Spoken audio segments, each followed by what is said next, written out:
कमी झालं, लोकलच्या फेऱ्या वाढल्या, लोकांची गर्दी कमी होण्यासाठी अजून लोकलच्या फेऱ्या आणि त्याच्यावरचं सोल्युशन आहे, गर्दी कमी करण्याचं सोल्युशन आहे लोकांना पर्यायी ट्रॅव्हलच्या उपकरण उपलब्ध करून देणं। याच्यावरती तयार होते, याच्यावरती खुद्द खासदारांनीच असं भाष्य केलं होतं की रेल्वे मंत्री सुरेश प्रभूंनी म्हणजे माजी रेल्वे मंत्री सुरेश प्रभूंनी एक उपाय सुचवला होता की ऑफिसच्या वेळा ज्या त्या बदला म्हणजे गर्दी जी ती मॅनेज होईल। याबद्दल का प्रयत्न झाले नाहीत खासदारांच्या वतीने? आता सुद्धा रेल्वेने सर्व ज्या या शासकीय हे कार्यालय आहेत किंवा खासगी कार्यालय आहेत त्यांना त्यांच्या वेळा बदलण्यासाठी सुचवलेलं आहे, परंतु प्रत्येक गोष्ट ही शक्य नसते, त्याच्यावर प्लॅनिंग चालू आहे। रेल्वेवाल्यांनी विनंती केली आहे की ह्या गर्दीच्या वेळेला वेळा बदलाव्या, परंतु ह्या सगळ्या गोष्टी ज्या असतात हे छोट्या गोष्टी नाहीत ना। जेव्हा आपण कोविडच्या वेळेला आम्ही सांगितलं होतं की एसटी सेवा किंवा बस सेवा जी मुंबईला घेऊन जातात आमचे कर्मचारी या आमच्याकडे पाठवू नका, तेव्हा सुद्धा मोठा बवाल झाला होता, तुम्हाला आठवत असेल, कारण सर्व कर्मचारी वर्ग होता तो आमच्या कल्याण डोंबिवलीमधून जात होता, आरोग्य सेवक जे होते ते कल्याण डोंबिवलीचे होते। तुमचं काय म्हणणं, रेल्वेचा प्रश्न सुटतोय? 100% सुटलेला नाही, परंतु मी काय सांगतोय कसं आहे, गेले अनेक खूप वेळ झाला मी बघतोय त्यांचं महाराष्ट्राचा मूड हा कार्यक्रम आहे आपला। मुळात महाराष्ट्राच्या मूडमध्ये या कल्याण लोकसभेमध्ये त्यांना विचारा, त्यांचा एक तरी लोकप्रतिनिधी आता शिल्लक आहे का? ऐका माझं ठीक ऐका पलांडे, आता फायनल मला पुढल्या मुद्द्याला जायचंय। हा पुढल्या मुद्द्याला जायचंय, सांगा। रस्ता रेल्वेचा प्रश्न सुटला? हो, रेल्वेचा प्रश्न सुटला नाही आणि सुटणार पण नाही। सध्या रेल्वेपेक्षा सर्वसामान्य लोकांना काय पाहिजे, सर्वसामान्य लोकांची भावना काय, सर्वसामान्य माणूस जगला तर रेल्वेने प्रवास करणार आहे, परंतु सर्वसामान्य लोकांना नोकऱ्या नाही, बेरोजगारी वाढलेल्या आहेत, महाराष्ट्राचे उद्योग परराज्यात गेलेले आहेत, लोकांना चांगलं शिक्षण मिळत नाही, लोकांना चांगलं पाणी मिळत नाही, आरोग्याचा प्रश्न आहे। हे मूळ प्रश्न बाजूला ठेवून नको त्या प्रश्नावर तर रेल्वेने प्रवास कधी करतील? ठीक आहे, बघा मी आता विचारतो ऐका ताई, आज तुम्ही यांच्या बरोबर आहात, बरोबर? हा, रेल्वेचा प्रश्न शरद पवारांचे खंदे समर्थक आहोत। मला हे बोलायचंय, रेल्वे विषयी जे मांडलेलं आहे तर रेल्वे प्लॅटफॉर्मवरती महिलांसाठी स्वच्छ शौचालय नाही आहेत किती वर्षापासून, आणि हे जे एसीचं बोलत आहेत, एसी मध्ये जाणारी लोक जे आहेत कोट्याधीश जाणारी लोक आहेत, सर्वसाधारण लोक 80% आहेत, त्या लोकांना एसी परवडत नाही आणि लोकल वाढवल्या नाही आहेत। रोजचीच गर्दी आहे, रोजची कोणत्याही टायमाला जा तुम्ही, पूर्ण गर्दी असते, बसायला जागा कुणालाही मिळत नाही। मी सगळ्या नागरिकांना आणि माझ्या जे समोर उभे आहेत त्यांना सांगू इच्छिते की रेल्वेच्या DRM ऑफिस बरोबर माझं जेव्हा भेटीला गेलेले तेव्हा तिथे जे रेल्वेचं टाइम टेबल बनवतात त्या व्यक्तीशी प्रत्यक्षात माझं बोलणं झालं, त्यांचा व्हिडिओही आम्ही व्हायरल केलेला। त्यांनी स्वतः कबुली केली आहे की त्यांनी कोविड काळानंतर ज्या रेल्वे बंद केलेल्या त्या आज ताब्यात नाही केल्या, त्यांनी 60 AC लोकल केल्या, पण भुसावळ लोकल वगैरे सगळ्या बंद आहेत। राहिल्या गोष्ट 15 डब्यासाठी प्लॅटफॉर्म वाढवण्यात आले, पण लोकल वाढवण्यात आलेली नाहीये। त्यावेळेस मी स्वतः त्या ऑफिसरना म्हणलेले की महिलांसाठी तरी लोकल वाढवा। त्यांनी स्पष्टपणे सांगितलं लेडीज लोकल एकच राहणार आहे, जी सकाळची आणि संध्याकाळची। हा, तर या विषयाला अजूनही गती मिळालेली नाहीये, तर हे साफ खोटं आहे की रेल्वेचा प्रश्न सॉल्व्ह झालेला नाही, तर 23 तारखेपासून 23 एप्रिल पासून ते 1 मे पर्यंत 5 लोकांचा रेल्वे अपघातात मृत्यू झाला नसता। ठीक आहे ताई साहेब आम्हाला सांगा, कोकण रेल्वे दिवा स्टॉप मिळावा हा कोकणवासियांची किती वर्षाची मागणी आहे, आतापर्यंत तरी थांबते का? खासदारांनी काहीच केलं नाही, काहीच केलं नाही म्हणणार नाही, पण कोकण रेल्वेसाठी काय केलंय मला सांगा। खासदारांनी जर खरंच काही केलं नसतं, माझा प्रश्न, खासदारांनी खरंच काही केलं नसतं तर 2 टर्म तर तुम्ही त्यांचा प्रचार करत होतात की नाही? 2 टर्म त्यांचा प्रचार करत होते खरे, परंतु तेव्हा आम्ही जेव्हा एकत्र होतो तेव्हा, पण आजच्या घडीला त्यांनी उद्घाटन केले, काही कार्य केलेले नाही, काही कामं केलेले नाही, त्यांनी सगळे दाखवण्यासाठी आहे, दिशाभूल करण्याचं काम केलं। माझा प्रश्न पुन्हा एकदा विचारतो, एक मिनिट ताई, माझा प्रश्न मी पुन्हा एकदा विचारतो, बोलू ना नेते निवडणूक देशाच्या विकासाबद्दलच आहे, पण मतदारसंघाचा विकास लोक ऐकतात ना तुम्हाला. मतदारसंघाचा विकास ऐका. तुम्ही म्हणता खासदारांनी काहीच केलं नाही. माझा प्रश्न पुन्हा विचारतो, काहीच केलं नाही असं तुमचं म्हणणं आहे, पण 2 टर्म तुम्ही त्यांचा प्रचार करत होता. आमचा प्रचार पण ते पक्षातच होते, आमच्या प्रचार काय आम्हीच त्यांना राजकारणात शिकवलंय, ते काय आम्हाला बोलणार आहे. आणि खासदार केलं कोणी, आम्ही घाम गाळलाय, त्यातले बरेचसे त्यात होते का विचारा. हे जे लोक बोलतात हे आता आले, यांना काय माहिती संकट काय, हे काय शिकवणार आहेत. तुम्ही आता एक तरी होता का जेव्हा श्रीकांत शिंदे जेव्हा 14ला होते तेव्हा कुठं होते. आता उत्तर उशाला भरायला लागले, काय बोलता तुम्ही. म्हणतात खासदार यांनी केलं, एक मिनिट, हे जर म्हणतात खासदार यांनी केलं तर मला आता ह्यांना सांगायचंय का तुम्ही जर खासदार साहेबांना खासदार केलं तर आता वैशालीताईंना तुम्ही खासदार करून दाखवा. जर ह्यांच्याच हातात आहे ना खासदार करायचं, जर हे म्हणतात ना खासदार साहेबांना मी खासदार केलं तर आता यांनी वैशालीताईंना मग त्यांच्या उमेदवारांना खासदार करून दाखवावं. ठीक आहे. मला पुन्हा कामाच्या मुद्द्याकडे यायचं. कामाचा मुद्दा माझा दुसरा मुद्दा असा आहे, तो म्हणजे एमआयडीसी उद्योग आणि रोजगार. मंडळी, इथं 3 एमआयडीसी आहेत या मतदारसंघामध्ये.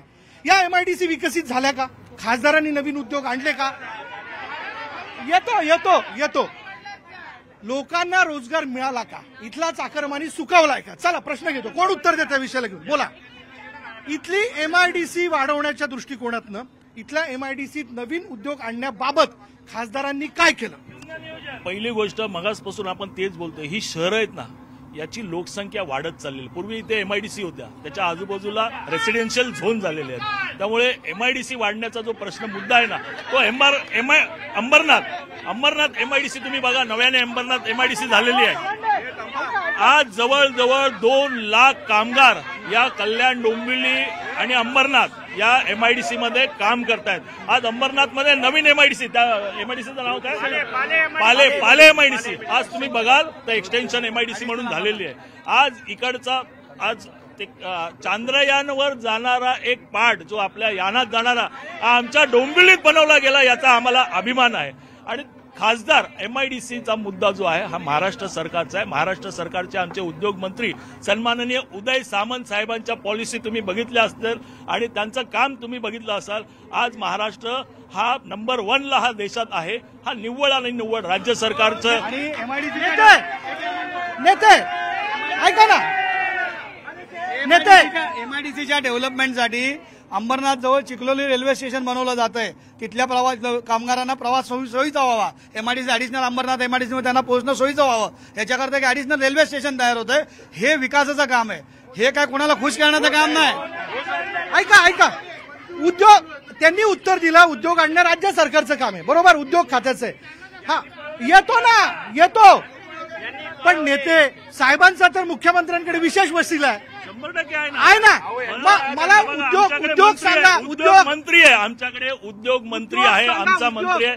उद्योग आलेले आहे, जेवढ्या जागेत आहेत सर्व उद्योग व्यवस्थित सुरू आहे, सर्व इंडस्ट्री व्यवस्थित सुरू आहे. अजून काय उद्योग वाढवणार? जेवढी जागा एमआयडीसी साठी दिली गेलेली आहे, नवीन उद्योग आलेले, नवीन उद्योग ॲडिशनल अंबरनाथ एमआयडीसी मध्ये अनेक नवीन कंपन्या या स्थापन झालेल्या आहेत, कार्यरत झालेल्या आहेत. तुम्हाला ॲडिशनल एमआयडीसी मध्ये मी अशा अनेक एमआयडीसी नवीन फॅक्टरीज नवीन दाखवू शकतो, ज्यांचा वेगळ्या म्हणजे आपल्या रेल्वेच्या पुलांच्या निर्मितीमध्ये त्यांचा सहभाग आहे. काही मेडिकल इक्विपमेंट्स बनवणाऱ्या कंपन्या आहेत, काही फार्मास्युटिकल कंपन्या आहेत. साहेब, आता ही लोक जे बोलतायत यांच्या काळामध्ये एमआयडीसीची वाताहत केली होती एवढ्या वर्षात. कुठलीही गोष्ट ही जादूची छडी फिरवल्याबरोबर, यांच्या काळात काय, ऐका ना, कुठलीही गोष्ट ही जादूची छडी फिरवल्याप्रमाणे होत नसते. कुठलीही गोष्ट जादूची छडी फिरवल्याप्रमाणे होत नसते. यांनी खासदार साहेबांनी आता तुम्ही बघितलं रोडचे डेव्हलपमेंट, इन्फ्रास्ट्रक्चर सगळे, त्याबरोबर रेल्वे, त्याबरोबर शिक्षण सुविधा, कॅशलेस हॉस्पिटल, ह्या सगळ्याची कामाची मोठ्या प्रमाणात चालू झाली. ही गेल्या 2.5 वर्षात झालेली आहेत. जेव्हा सत्ता पूर्ण हातात येते, राबवता येते, तेव्हा काय होतं हे खासदार साहेबांनी दाखवलं. पूर्वीच्या काळात आम्ही जरी त्यांच्यावर असलो तरी यांच्या घरी बसलेले मुख्यमंत्री काय करू शकतो. मुद्दा आहे का माझा, नुसता डोंबिवली एमआयडीसी नव्हे तर संपूर्ण महाराष्ट्रातल्या एमआयडीसी मध्ये MSME आणि स्टार्टअप इंडियाच्या अंतर्गत असंख्य उद्योग हे नवीन सुरू झालेले आहेत आणि कोरोना काळात बंद पडलेल्या उद्योगांना सुद्धा रोजगार निधी मिळवून देऊन आपल्या राज्य सरकार आणि आपल्या डॉक्टर श्रीकांत शिंदे साहेबांनी भरपूर उद्योग एमआयडीसी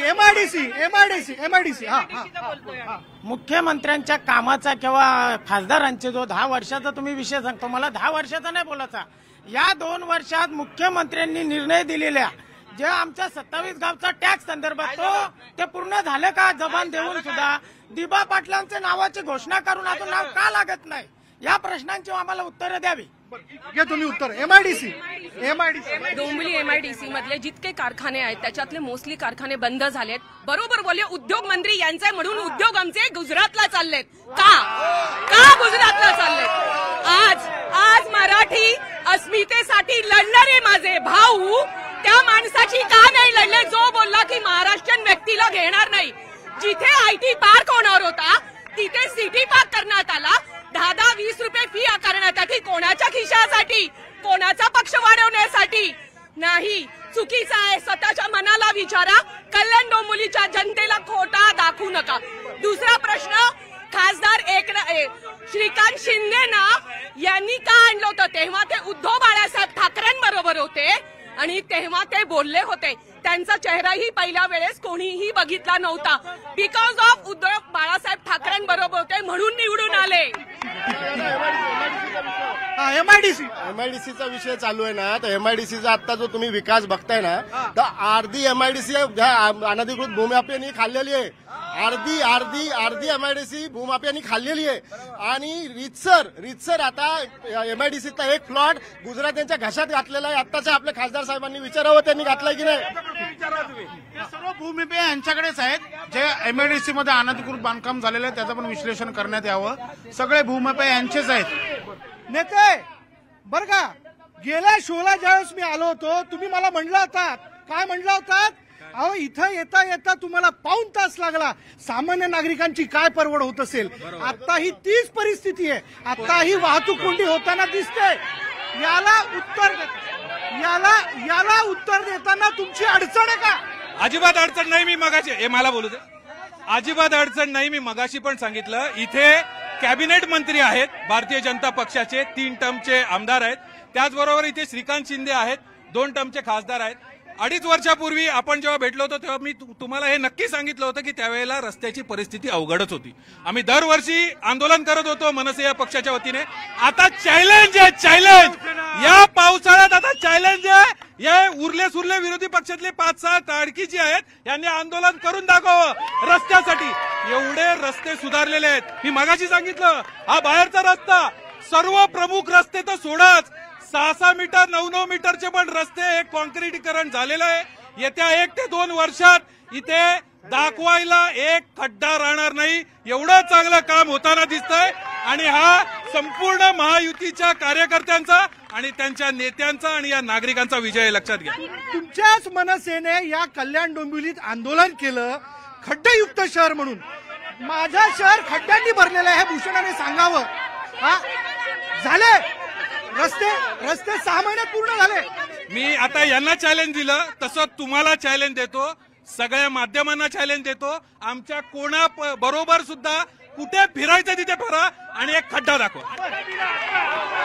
आता फिरा. विरोधक पण आपलेच आहेत.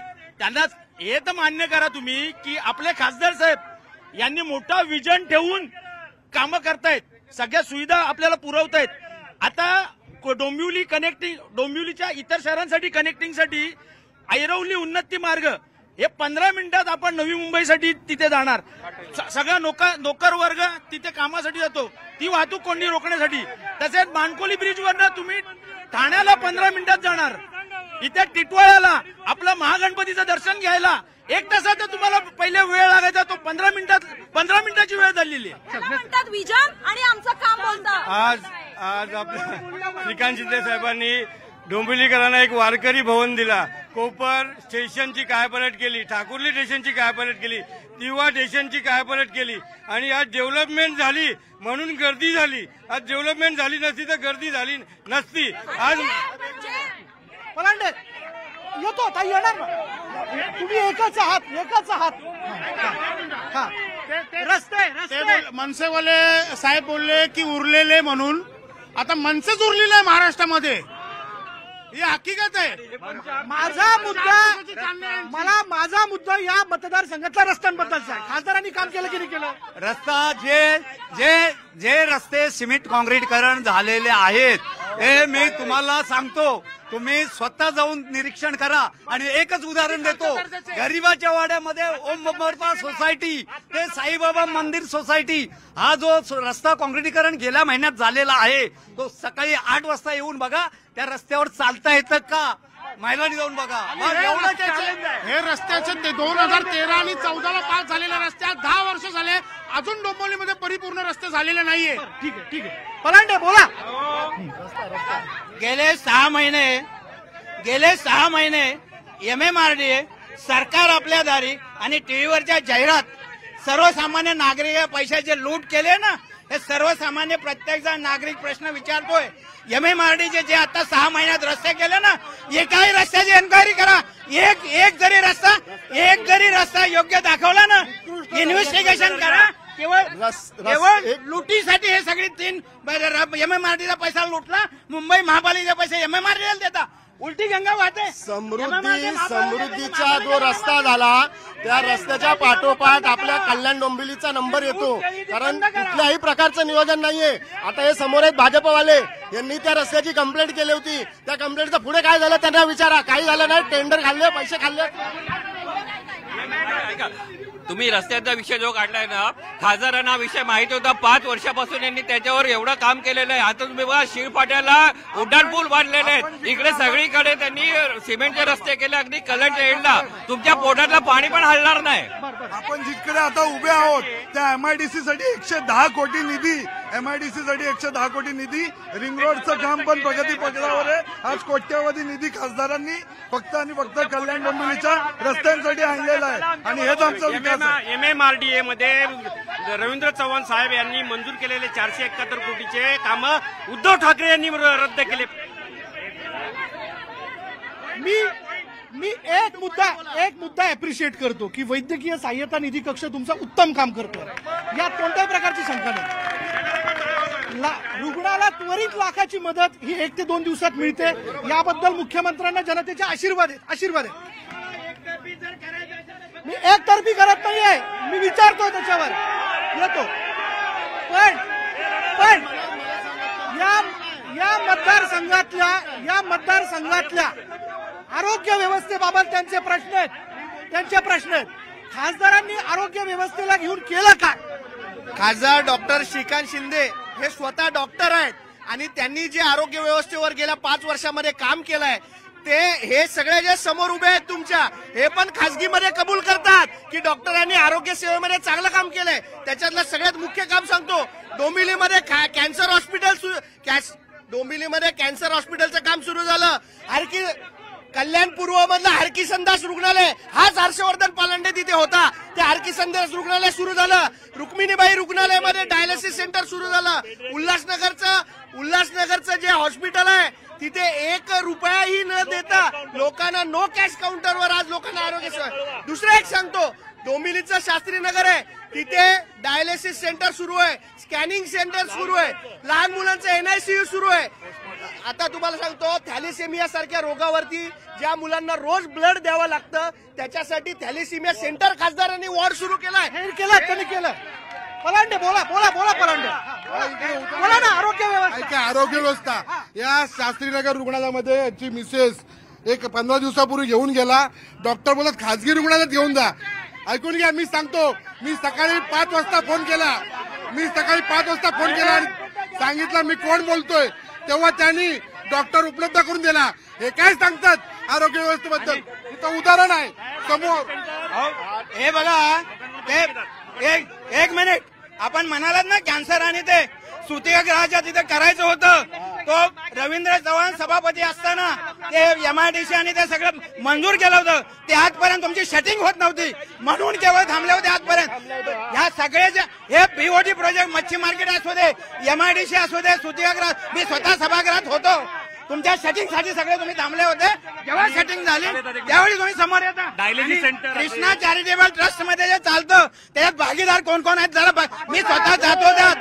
मी स्वतः तिथे जाऊन स्वतःची सोनोग्राफी करतो त्यामुळे मला माहिती आहे तिथे काय डायलिसिस सेंटर चालू केलं असेल, भागीदार कोण आहेत जरा सगळ्या दुनियेला कळू द्यात.